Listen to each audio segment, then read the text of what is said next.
15억 정도 아파트면 서민들이 사는 아파트다라는 인식들이 좀 있지 않습니까? 그래서 15억 아파트와 그리고 청년과 신혼부부 이런 부분에 대한 정책은 건드리지 않았어요. 일종의 보유세 강화를 실시했을 때 국민의힘의 벌떼 같은 공격이 예상되지 않습니까?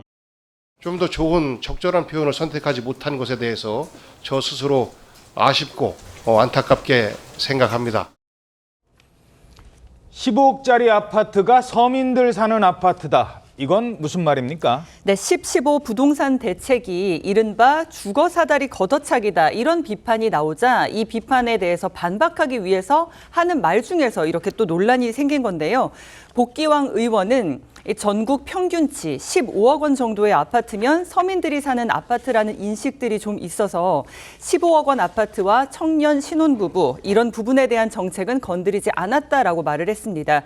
그러니까 과거와 지금이 달라진 게 없는데도 주거 사다리가 없어졌다고 비판하는 것이다라고 주장을 한 건데 복기왕 의원의 이런 발언에 대해서 국민의힘 김재섭 의원은요. 민주당 기준에 이 서민이 되려면 최소 10억 원은 필요하다라면서 집을 못 산 나는 민주당 기준에서 불가촉 천민 정도 되냐라며 지적을 했습니다. 그리고 국민의힘 이양수 의원도 이상경 차관에 이어 민주당 의원이 집 없는 서민들의 상처에 염장만 지르고 있다라고 질타를 했는데요. 비판이 이어지자 복기왕 의원은 어제 국토위 국감 도중에 급하게 단어를 선택해서 서울 시민과 국민에게 걱정을 끼쳤다며 자신의 발언에 대해서 사과했습니다. 국민의힘은 서민들의 사다리를 걷어찬 거라며 공세를 이어가고 있습니다. 15억 아파트면 서민 아파트다. 그래서 우리는 서민들의 주거 사다리는 걷어차지 않았다라고 하는 그 표현이 복기왕 의원이 사과할 때 썼던 표현대로 용어를 잘못 선택한 것입니까? 아니면 왜곡된 인식에서 비롯된 것입니까? 분명합니다. 왜곡된 인식에서 비롯된 것입니다. 그리고 그 왜곡된 인식이 정책 수립의 기준이 된 것이기 때문에 이 정책은 기본부터가 잘못된 것입니다. 자, 이렇게 정부의 주무부처 차관에 이어 여당 의원들까지 자, 이쯤 되니까 민주당 내에서 국민들이 가장 민감한 문제 아닙니까? 집 문제. 발언 좀 조심하자.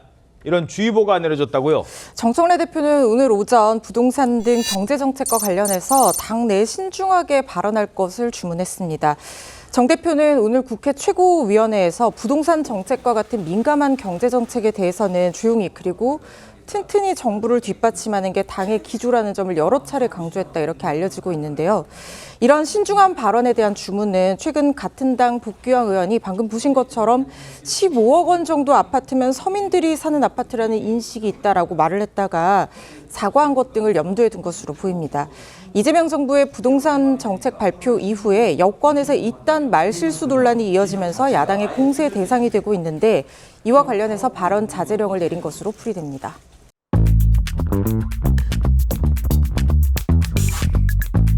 Thank you.